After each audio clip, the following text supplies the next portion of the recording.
नमस्कार, आप देख रहे हैं न्यूज़ पीआर। मैं हूं आदेशपुरी। आप दर्शक जो हैं लगातार कमेंट करते हैं कि आप खान सर से बात करें, भेंट करें और वो जो पढ़ाते हैं उनके पढ़ाने के तरीक़ों को लेकर आप उनसे साक्षात्कार करें। तो आज हमारे साथ हैं खान सर ही हैं, पटना में हम अभी, और इनसे हम बात करेंगे। सर, जुड़ने के लिए बहुत बहुत धन्यवाद। जी नमस्कार, धन्यवाद आपसे। सर, मैं भी यूपीएससी का तैयारी किया हूँ दिल्ली में, और मैं आपके एक चीज़ से बहुत ज़्यादा प्रभावित हुआ, मैपिंग को लेकर। मैपिंग कितना ज़रूरी है ज्योग्राफी के लिए, साथ साथ हिस्ट्री के लिए, ज़रा सर बताते हैं इसको। देखिए, मैपिंग जो है ज़रूरी नहीं कि हिस्ट्री और ज्योग्राफी के लिए है। आपको एक कंप्लीट लोकेशन पता होना चाहिए कि कौन सा चीज़ कहाँ पर है। आपको जैसे मान के चलिए, किसी को कह दीजिएगा कि किडनी में प्रॉब्लम है, उसका दिमाग ऑटोमेटिक चला जाता है कि नहीं, इस पेट से रिलेटेड वाला बात बोल रहे हैं यहाँ पर। अब उसी तरह पूरे सब्जेक्ट है, उसको नक्शा में अगर नहीं बताइएगा तो आप तो उसके साथ मतलब आप उसे इस तरह से बता रहे हैं स्टूडेंट को कि आने वाले 2-3 महीने में वो खुद भूलेगा। तो किसी भी चीज़ का नाम लेने से बेटर होता है उस चीज़ के जगह को मैप में दिखाना, और वो भी दो तरह से, एक इंडिया के एक्सपेक्ट में वो जगह कहाँ है, फिर एक वर्ल्ड के एक्सपेक्ट में वो जगह कहाँ पे है। तो इससे थोड़ा लड़कों को समझने में ईजी हो जाती है। ये एक मॉडर्न तरीका है पढ़ाने का। अब जैसे हम लोग के पहले क्या था कि अंग्रेजों की शिक्षा व्यवस्था थी, जैसे मन लपेट दो गुलाम देश है, क्या मतलब बनता है पढ़े चाहे मत पढ़े। जबकि अगर आप बाहर की यूनिवर्सिटीज़ में देखें, वहाँ ये कंपलसरी है। और सर, ये जो मैपिंग है उसमें एटलस का और ग्लोब का काफ़ी योगदान होता है। सर, एटलस में हम कुछ पूछना चाहते हैं, ओरिएंट लॉन्गमैन अच्छा रहता है या फिर ऑक्सफोर्ड? क्या लगता है आपको सर? मुझे तो सर ऑक्सफोर्ड बहुत झंझट वाला लगता था। देखिए, ये तो अब स्टूडेंट के अपने अपने उस पर भी होता है, किसी को कोई अच्छा लगता है, किसी को। ये कोई बहुत बड़ा इशू नहीं रहता है, दोनों में बहुत ज़्यादा का डिफरेंस नहीं आएगा, कुछ स्केल के अंतर वगैरह आते हैं। बाकी अब अपने स्टूडेंट पे कौन किससे जल्दी फेमिलियर हो जाता है, ये स्टूडेंट पे छोड़ देना चाहिए। चलिए सर, ये पूछते हैं आगे प्रश्न रोजगार को लेकर। नौकरी का लगातार स्वरूप बदलते जा रहा है, और सबसे अधिक जो है सर आकर्षित कर रहा है सरकारी नौकरी छात्रों को। आखिर क्या कारण है सर कि इस युग में, जब आईटी का ज़माना है, दुनिया ग्लोबल होते जा रही है, और इसमें लोग सरकारी नौकरी के पीछे पड़े हुए हैं, खासकर बिहार यूपी के बच्चे? अच्छा, ये जो सवाल पूछते हैं मीडिया के लोग कि सरकारी नौकरी ही क्यों है, ये मीडिया वाले उस वक्त कहाँ थे जब लॉकडाउन में प्राइवेट वाले लोगों को भगा दिए थे? मुंबई से जब लोग पैदल आए थे, वो उस वक्त कहाँ थे ये लोग जब ये नहीं पूछे थे कि प्राइवेट नौकरी है? क्या किसी ने उनको रखा था? खाने को नहीं दिया था, इन लोगों ने पैदल चले आए थे। क्या हम और आप मुंबई से बिहार पैदल आ सकते हैं? वहाँ तो आपने ये पूछ लिया, कोई नहीं पूछा। तो लॉकडाउन ने लोगों को और इस चीज़ को, इस संभावना को और कह दिया कि परिवार में एक आदमी तो कम से कम सूटेबल रहना चाहिए कि कोई ऐसी विकट परिस्थिति आती है तो वो संभाल सके उसको। और रही बात प्राइवेट ही क्यों जरूरी है, सरकारी ही क्यों ज़रूरी है, तो बात यहाँ ये आती है कि लड़के को आपने पढ़ाया, लड़का तो हिस्ट्री पढ़ा, ज्योग्राफी पढ़ा, पॉलिटी, रीजनिंग, इंग्लिश, मैथ पढ़ा, और उसके बाद जब पढ़ लिया, 2 साल तैयारी कर दिया, आप नहीं दे पा रहे हैं, तो आप कहिए कि प्राइवेट ही क्यों, सरकारी ही क्यों जरूरी है। तो आप उसे पहले बोल दीजिए ना कि हम नहीं दे सकते। और अगर आपको सच में सरकारी नौकरी नहीं देने हैं तो सबसे पहले उनको ख़त्म कीजिए जो एसएससी में कुर्सी पे बैठे हैं। एसएससी के चेयरमैन को भी तो कहिए ना कि आप सरकारी पद पर क्यों बैठे हैं, आप भी प्राइवेट हो जाइए, स्टूडेंट भी हो जाएगा यहाँ पर। और हम फ्री में, कोई टीचर स्टूडेंट नहीं मांग रहे, उसने 500-500 रुपये फॉर्म दे के किया है वहाँ। और प्राइवेट में आज वो IT सेक्टर में जाएगा, उससे पूछा जाएगा कि तुम क्या किए हो, तो वो कहेगा इतिहास भूगोल पढ़ के आए हैं। वो क्यों लेगा आपको? अगर उसको पहले से पता है कि हमको अब कोई सर्कस की ट्रेनिंग किया है, अब सर्कस की ट्रेनिंग कर लिया, उसके बाद कहिए कि सर्कस में आने की क्या जरूरत है, फायर ब्रिगेड में चले जाओ, आग बुझाएगा वो? तो जिस हिसाब से उसने तैयारी किया आप उसी हिसाब से रखिए ना। लड़का तैयारी ऐसा थोड़ी करता है 2 दिन की, उसका 4-5 साल आगे का करियर को लेकर प्लान रहता है। उसमें जब उसको दोनों रहने दीजिए। हम कहाँ करें कि प्राइवेट लोग जॉब नहीं करते, ज़्यादा तो 90% लोग तो प्राइवेट में ही है।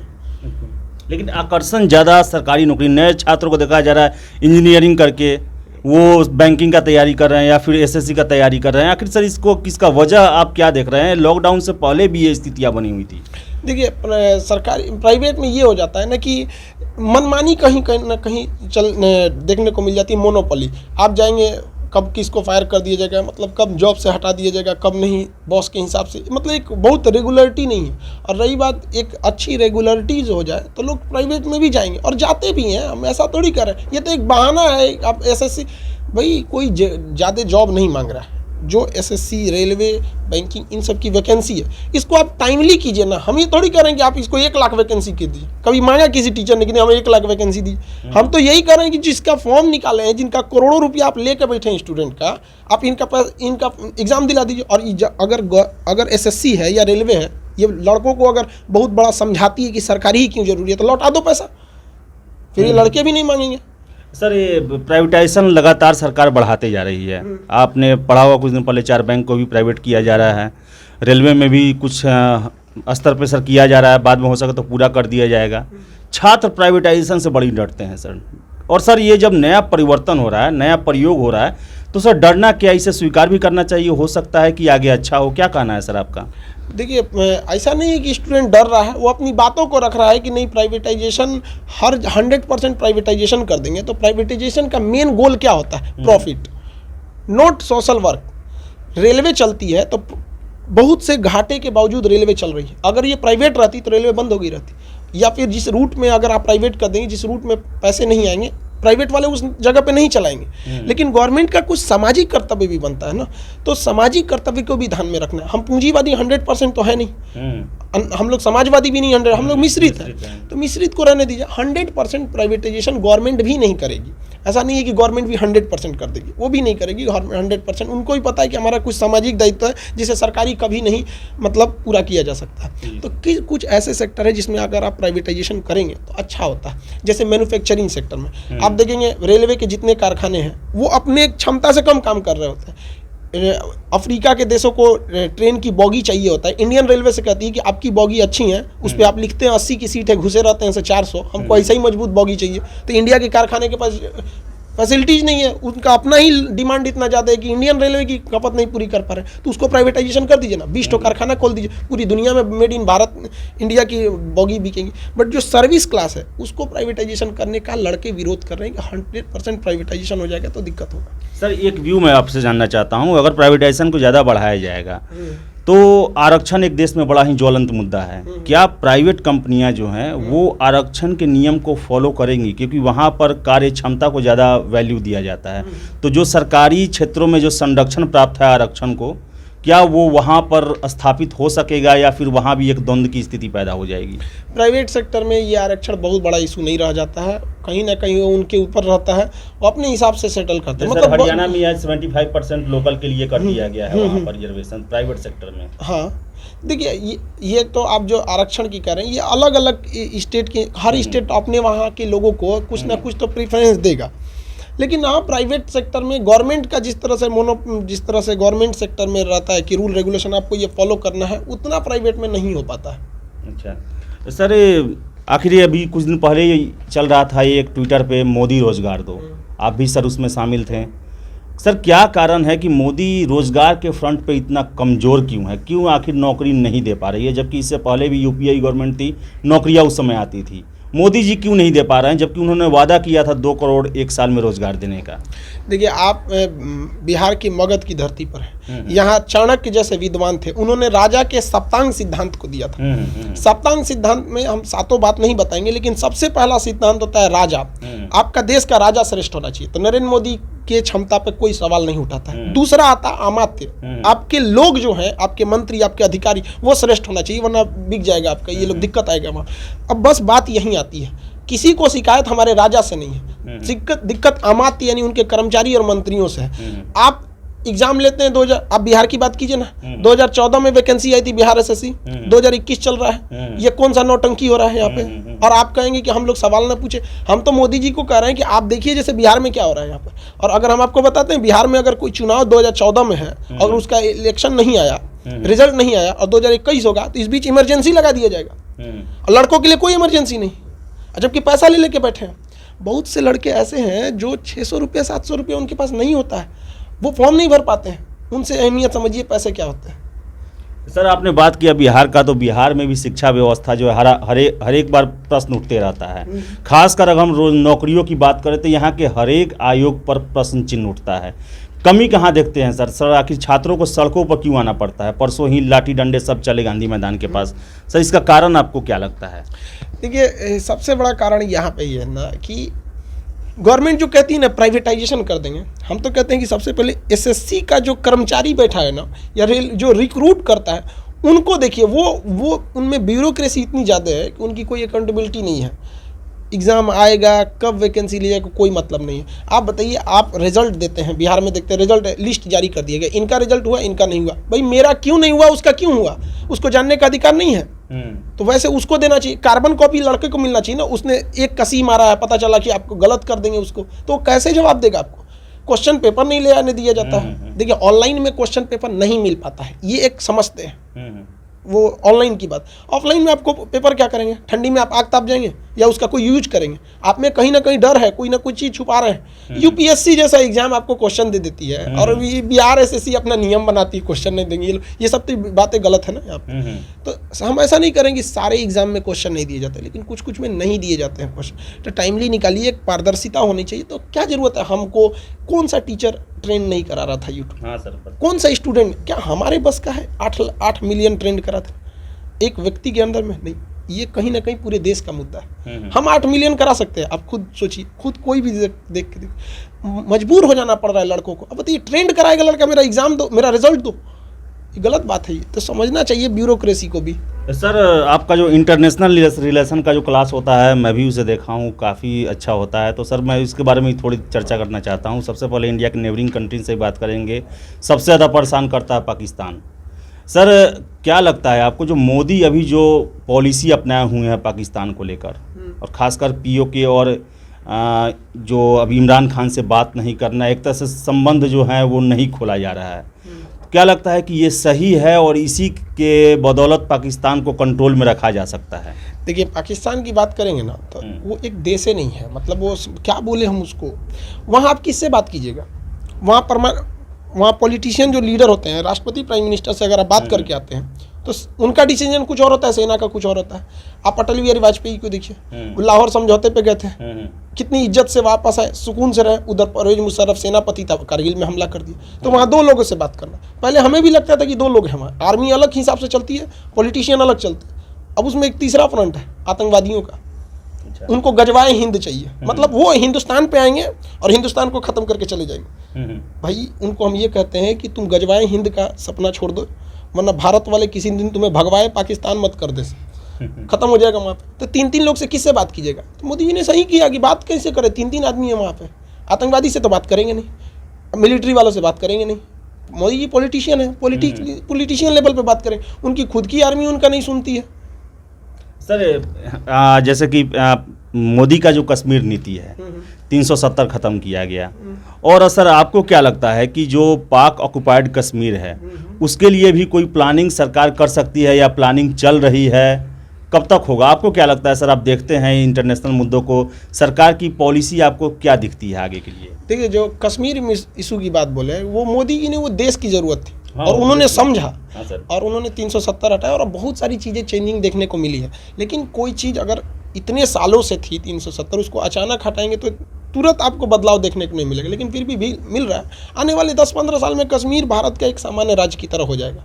जो कश्मीर देश से अलग होने की बात करता था, आज वो कश्मीर कहता है कि भाई हमको राज्य तो बना दो, यूनियन टेरिटरी बना दिया। तो कुछ तो चेंजिंग आया है। वहाँ के लोग, जो टेरर फंडिंग की बात आती है, जो वहाँ पे विदेश से पैसे आने लगते, ये थोड़ी समस्या है। और रही बात पीओके की या अक्साई चीन की, तो इसको थोड़ा सा जल्दबाजी करना गलत हो जाएगा, क्योंकि अभी हमारी अर्थव्यवस्था को भी देखना है, डिफेंस को भी देखना है। डिफेंस में आप देखेंगे हम लोग खुद आत्मनिर्भर नहीं है। राफाल फ्रांस से आया, जिस दिन यहाँ बनने लगेगा उस दिन पाकिस्तान खुद पीओके खाली कर देगा, कदे दिन आ गया है। तो कहीं ना कहीं इसमें देश के युवाओं का, इंजीनियरों का, इन लोग का भी हम हाथ जोड़ के कहते भाई आप लोग भी थोड़ा आगे बढ़िए। जिस दिन यहाँ बनने लगेगा खुद ही समझ जाएंगे लोग, अब वो दिन चला गया।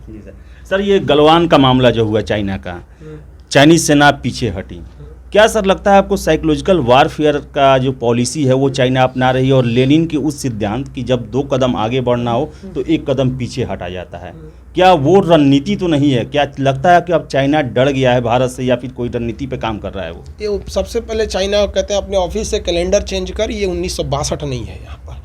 यहाँ अगर ज़रूरत पड़ेगी तो हम सब लोग चलेंगे। यहाँ पर शिक्षक है, कलम चलाते हैं, ज़रूरत आएगा तो देश के लिए बंदूक भी चला देंगे, और ये हर विद्यार्थी कर देगा। 1962 नहीं है। दोनों परमाणु संपन्न देश हैं। हमने परमाणु हथियार जो रखा है 100 पीस में नहीं रखा है, ज़रूरत आएगी तो हम दिखा देंगे उनको। और रही बात चाइना पीछे हटा है, कौन बोला चाइना पीछे हटा? वो तो मजबूर हो गया वहाँ पे। वो सोचा था हम आगे बढ़ जाएंगे 2 किलोमीटर, तो उसने 2 किलोमीटर आगे बढ़ गया। सोचा कि हम आगे बढ़ जाएं, फिंगर 4 तक चले आए। भारत ने कहा कोई बात नहीं, आओ हम ऊपर बढ़ जाते हैं। तो भारत पहाड़ पे ऊपर बढ़ गया, वो चाइना नीचे से आगे बढ़ गया। उसको लगा कि यहाँ तो मर जाएंगे हम यहाँ पे, तो पीछे हटा मजबूरी में। यहाँ पर चाइना के साथ प्रॉब्लम ये है कि उसका एक एरिया बड़ा है, उसने अपनी आर्मी को सेल्फ रियलाइज बना दिया, मतलब उसके पास टेक्नोलॉजी बहुत ज़्यादा हो गई है और इकोनॉमिकल हिस्से बहुत आगे है। चाइना के पास दो समस्याएं नहीं हैं, वहाँ राजनीतिक झगड़ा नहीं है और धार्मिक झगड़ा नहीं है, और हमारे यहाँ ये दो सबसे बड़ी समस्या है। हम जिस पार्टी को समर्थन करते हैं वो लात मारे, जूता मारे, करे कुछ ना करे, हम उसी के हैं। यहाँ बात मुद्दे की, वहाँ पॉलिटिक्स होता ही नहीं है। हम ये नहीं कह रहे वो नीति सही है, लेकिन कम से कम यहाँ पे और जाति धर्म का झगड़ा नहीं। हमारे यहाँ धर्म का भी झगड़ा है, फिर जाति का भी है, ऊपर नीचे हमारी जाति में भी झगड़ा है। उसके बाद भी देखिए कि तो हम मराठी, हम बिहारी, हम पंजाबी, ये सब भी है, लेकिन ये बहुत बड़ा इशू नहीं है। चाइना में ऐसा समस्या नहीं है, जिस वजह से वो थोड़ा सा आगे बढ़ गया चाइना। सर, जो बाइडेन प्रधान राष्ट्रपति बने अमेरिका के नए, क्या लगता है sir, George W Bush, Clinton और जो डोनाल्ड ट्रंप थे वैसे ही रिलेशन रहेंगे या फिर कुछ चेंजेज आएगा सर? क्योंकि ये जो है ईरान ओरिएंटेड हैं, ईरान पर इनका झुकाव रहता है, सऊदी अरब से दूरी बना के रखते हैं। ये जो बाइडेन जो है, डेमोक्रेटिक वाले ज़्यादातर यही करते हैं। क्या लगता है सर, भारत में जो बाइडेन के साथ एक मील का पत्थर साबित होगा, या फिर जैसे चल रहा है कि एक दूसरे को बड़ाई करते रहेंगे, वही की आतंकी जो सूचनाएं हैं ट्रांसफ़र होते रहेगा, यही सब चलेगा? कुछ आप माइलस्टोन देख रहे हैं दोनों संबंध में बनेगा? देखिए, भारत की स्थिति वो है कि जो बाइडेन आए, चाहे हिलेरी क्लिंटन आए या ट्रंप आए, कोई किसी व्यक्ति को देख के नहीं, उस देश की अहमियत को देख के समझता है। जैसे एक वक्त हम रूस के साथ बहुत अच्छे थे और अभी हम सोचते हैं अमेरिका के साथ अच्छे हो, तो व्यक्ति की विशेषता नहीं, आपका देश कितना आगे जा रहा है। तो भारत अभी उस जगह पे आ चुका है कि भारत को छोड़ के आप विश्व की कल्पना ही नहीं कर सकते।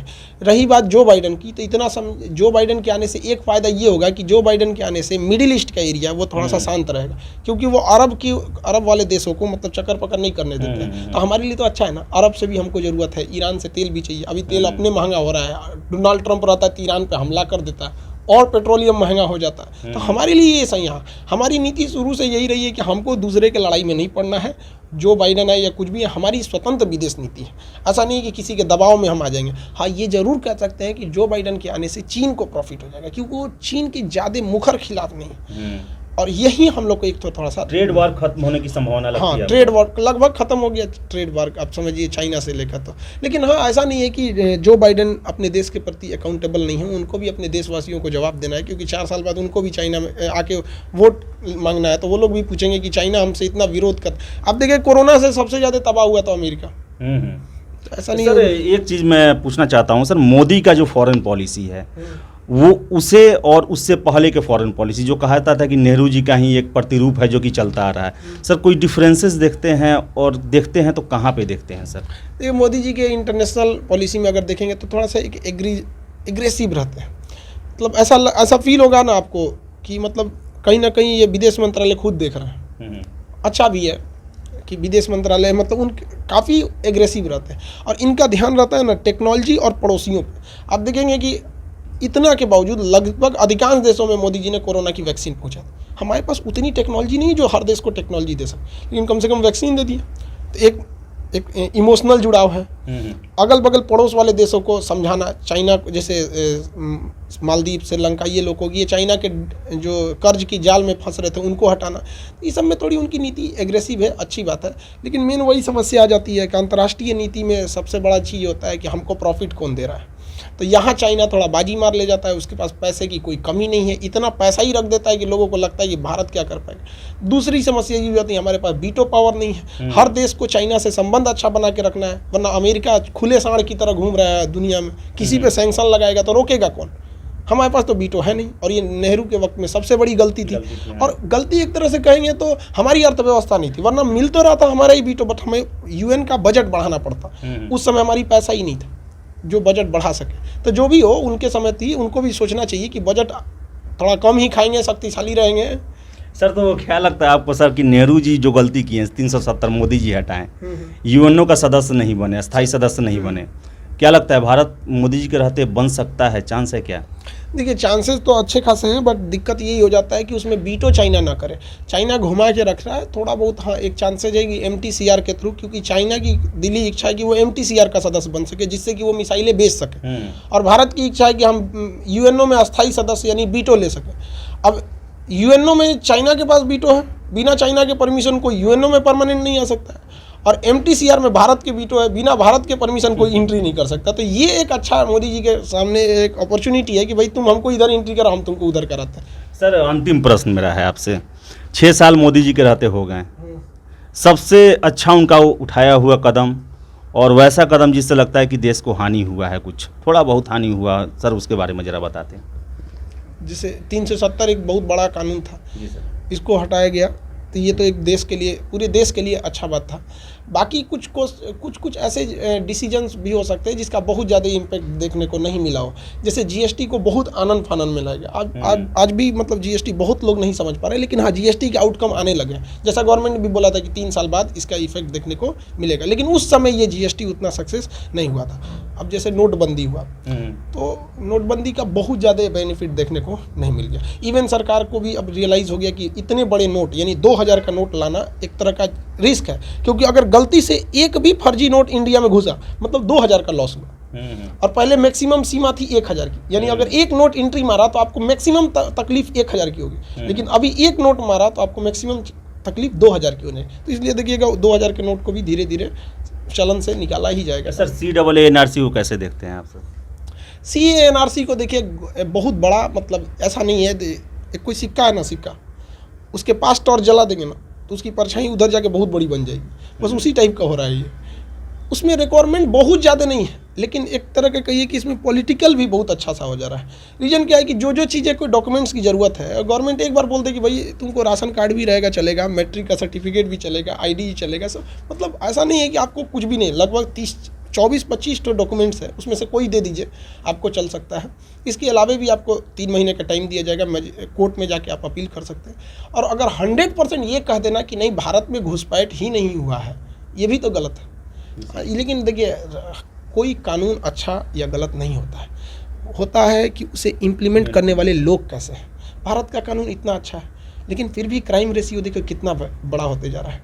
दहेज पे कितने कानून बने हैं, बेचारा देखते हैं आए दिन दहेज के लिए कोई लड़की डूब के मरती है, कहीं किसी को जला दिया जाता है। रेप को रोकने के लिए कितने कानून हैं हमारे यहाँ, है कि नहीं, लेकिन क्या हो जाता है, रुक जाता है। तो ज़रूरत ये है कि कानून से ज़्यादा बेटर होना चाहिए, उसे इम्प्लीमेंट करने वाले लोग कैसे।